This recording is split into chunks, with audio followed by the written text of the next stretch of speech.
Peringatan hari ulang tahun keempat komunitas motor Ayani 2 Tak, Minggu 12 Desember, dibubarkan Polsek Abian Semal.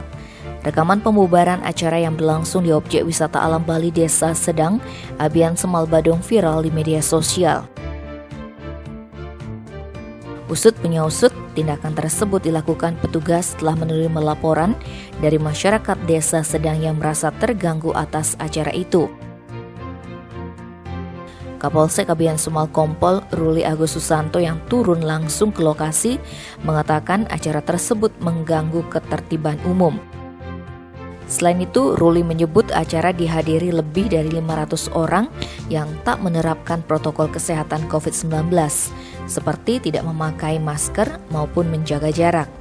Bahkan belakangan diketahui acara tersebut ternyata tak mendapat izin atau rekomendasi dari Satgas COVID-19 sehingga pembubaran perlu dilakukan.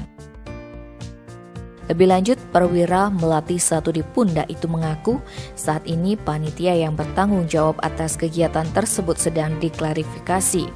Pihaknya meminta informasi menyeluruh karena mengedepankan pencegahan agar kejadian serupa tidak terulang di kemudian hari.